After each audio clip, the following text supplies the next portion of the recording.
welcome to Youth Voices in Greater Cincinnati. I'm Isabel. And my name is Emma Bowling, and today we have a very special guest. Please welcome Chief William Kramer, Norwood Police Department. Good to be here. Thank you for having me. Anyways, glad to have you here. When did you decide to become a police officer? So, growing up, it was always something I had in the back of my mind. Always, as long as I can remember, had an interest in it. But it was shortly after getting out of the United States Marine Corps that I made the decision to become a police officer.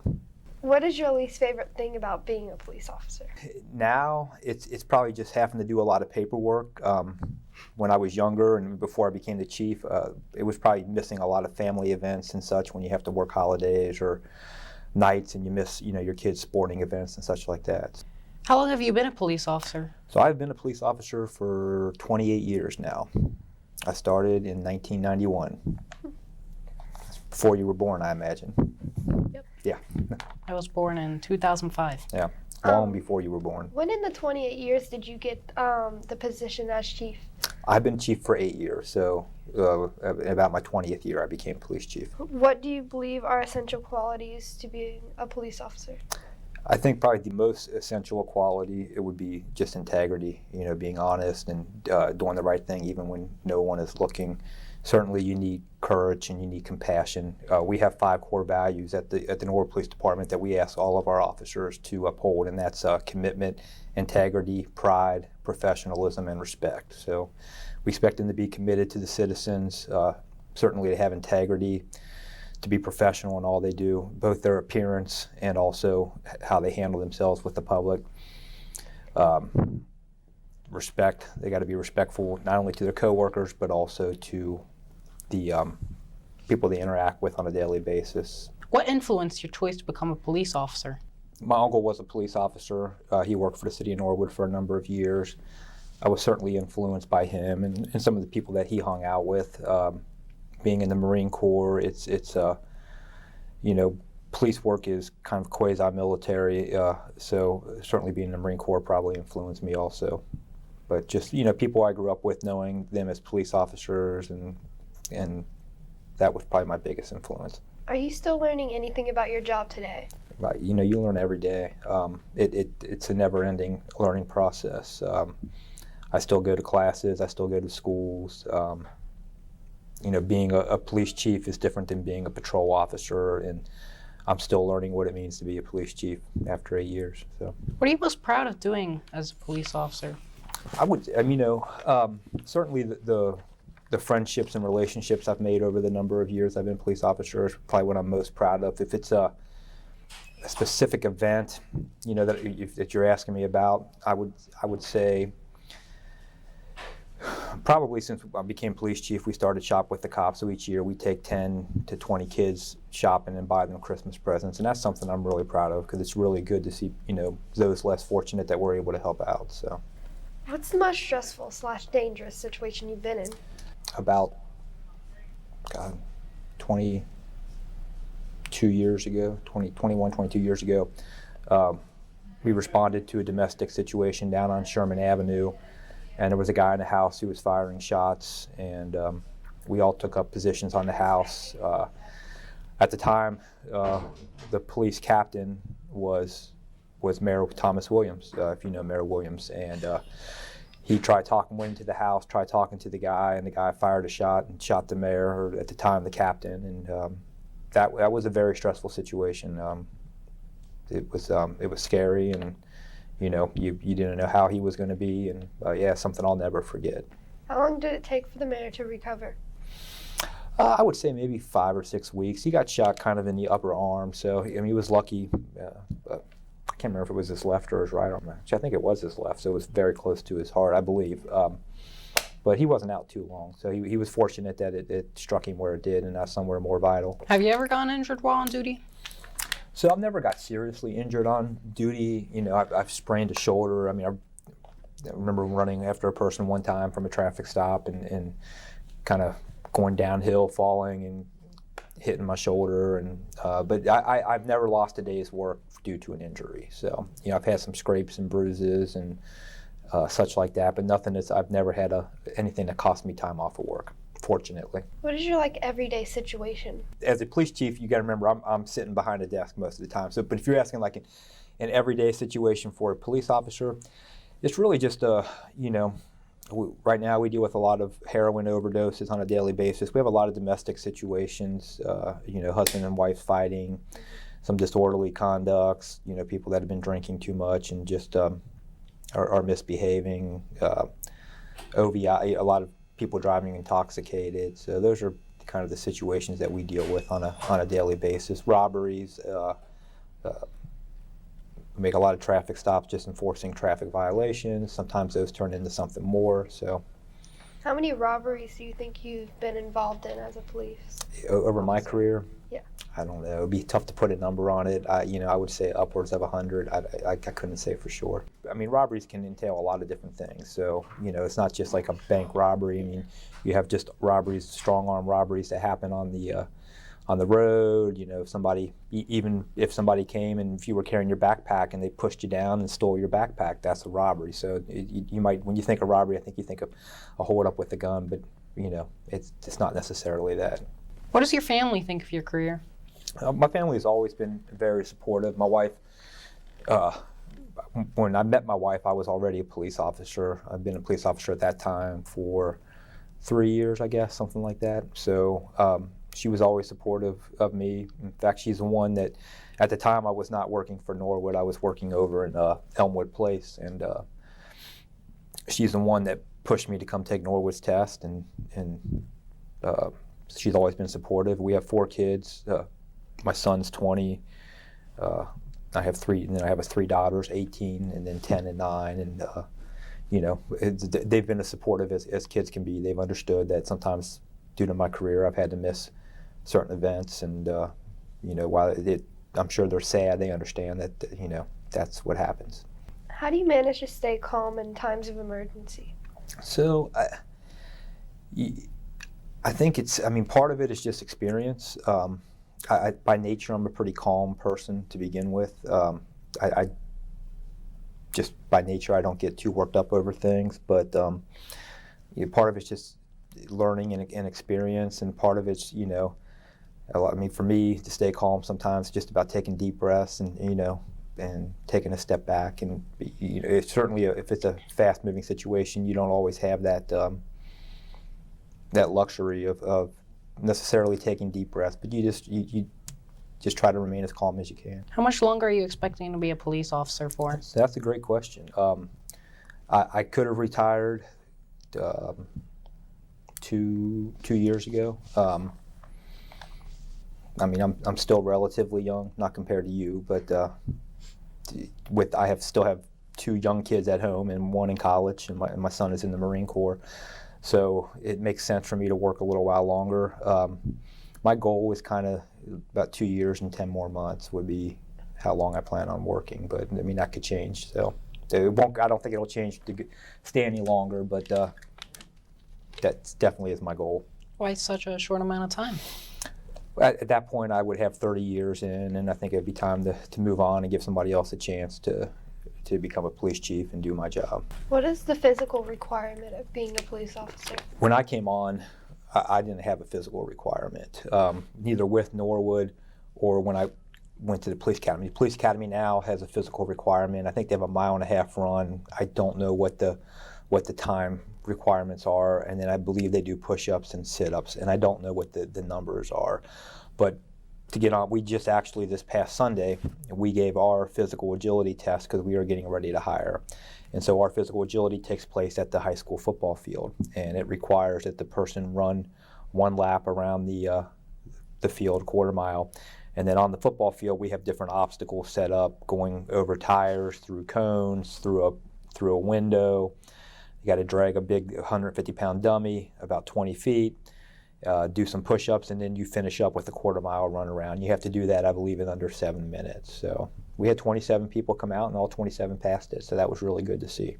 How long did you have to prepare to become a police officer? So when I went through the academy, it was shorter than it is now. Academy tends to get longer every year. I went through in '91, and it was 6 months. So it was a 6 months long academy, although it was a part-time academy. I went through at night right before I worked third shift at the time at the sheriff's department, and I would go to the academy from 5 to 10 at night, and then I would work from 11 at night till 7 in the morning. So, and that was a 6 month long academy. So now I think it's 3 months for a full-time, I'm sorry, 6 months, I believe, for a full-time academy, and 9 months for a part-time academy. So it's basically doubled in length since I went through. What do you think the weirdest case you have taken as a police officer? Man, there's been a lot. I'll say just maybe the strangest thing I can remember. We had a guy that we had to, because he was beating himself up, punching himself right in the middle of the street. So that was kind of bizarre. Yeah, and we just needed to get him some help. So that was that's probably the weirdest thing, strangest thing. We've had a bunch, and it's hard for me to think of them off the cuff, but that one just kind of stands out right now. Was there some kind of background context for it? I think he had some mental health challenges. So. Oh. It's pretty bizarre, though. Yes, no doubt. What sort of training or classes did you have to go through specifically to become a police officer? Well, every police officer goes through the Ohio Peace Officer Training Academy, and in that, I mean, when I went through, I want to say it was around 400 hours, and I think it's around 800 or 900 hours now. But you go through classes on, use of force. You go through, obviously, a pretty long, extensive firearms training, both with the handgun and the shotgun. I can't remember how many rounds we fired, but it was definitely in the thousands during that I think it was like 2 weeks of the academy was all firearms. So you do that, you learn, certainly you spend a lot of time learning the laws of Ohio. So those are some of the major components of the classes that we take and the training that we get. How difficult was it, in your opinion? It wasn't terribly difficult, but it was definitely challenging, more just time consuming. All your notes had to be typed up. I was not a good typist at the time. I'm a pretty good typer now, but at that time I wasn't a very good typer. So it was challenging, especially because I was working full time and had a regular full time job. So I was working at the jail at the time. So, what are things you think the media gets wrong about your profession? I think it's just what the media gets wrong is, I mean, a lot of times they get a 10, 15, 20-second clip of an officer arresting somebody, and they don't have the entire, probably several minutes, until they only have a small context of it. And I think it's very easy to jump to conclusions, and I'm not saying that police officers never do anything wrong. It's obvious at times they do, but the majority of the time they're acting appropriately. And I think it's just easy for the media to take something and run with it. And I also think not just the media, but the general public, until you've kind of walked in our shoes and spent some time and understand that for us the most important thing for us is we want to go home at the end of the night to our families. We don't want to hurt anybody. I don't want to hurt anybody, but I don't want to get hurt either. So I think it's just important to understand the context and understand that things aren't always as they look in a very short video clip. If you didn't choose becoming a police officer, what would you have chosen? I probably would have chosen becoming like a high school English teacher. That's originally what right out of high school. I went to UC and I took some classes for becoming a teacher. At the time, I wasn't committed to it, and it was just kind of unsure of what I wanted to do, and that's when I joined the Marine Corps. So, but still, I would not become a high school English teacher, but it still interests me. I mean, I enjoy English and I enjoy literature, so that's probably what I would have done had I not become a police officer. Nice. What does your uniform do to protect you on the job? So I don't have on my full uniform today. We require that all our guys that are out working the road wear body armor. And that will stop most rounds that we would encounter from a suspect. Won't stop a rifle round. Now some of our guys you'll see now are starting to wear their body armor in an external vest, and that's something that we allowed starting this year. And it takes the weight, so they don't have to carry all that stuff on their belt. They carry it on their vest, and it kind of displaces the weight. And because there's a lot, cops have a history of back problems because there's about 25 to 35 pounds on that belt, depending on what everybody carries. But on that belt are tools that protect us and ultimately protect the public. You know, we have batons that we carry. We have pepper spray. All those things help keep us safe. So, In my opinion, that seems pretty extensive. yeah, no doubt. What are some of the challenges of being a police officer? I think, well, when she talked about the media and what they get wrong, I think it's just people's perceptions of what we do and the misperceptions. I think that's probably the biggest challenge. And, you know, on the runs we make, a lot of the times, you know, I can't put a percentage on it, but I'd say well over 50% of the time, if it's a trouble type run, we're dealing with a person who's intoxicated, and it's very difficult to reason with someone who's intoxicated or high, you know. And that's a huge challenge for us. So you were talking about the tools. Mm-hmm. What exact tools do you use, and what situations would you use them in? So we carry a firearm, and that's deadly lethal force. We would only use that firearm if we were encountering someone who was trying to seriously harm or kill us, or seriously harm or kill an innocent person. We carry a baton of some type. Most of our guys carry what's called an expandable baton, and that's one that kind of folds down, and you can. I wish I had one on me, but I don't. You can throw it out, and you know, we can use that, and that can also be deadly force. I mean, if you hit someone in the head with that side of the head, it could kill somebody or certainly cause permanent damage. We carry pepper spray, which is a very effective tool, and really doesn't cause too much any really kind of permanent damage. You know, we try to spray a person's eyes with it, and it causes the person to have trouble breathing. It causes the eyes to water, and they can't keep their eyes open. But the problem, whenever we use pepper spray, we always get some of it also. It's almost impossible to spray someone and not get a little bit yourself. So it's always a good idea to have somebody else there with you when you use that. And we carry handcuffs, and we haven't carried tasers for a little while. Maybe at some point we'll get back to using a taser, but that's a very good tool also.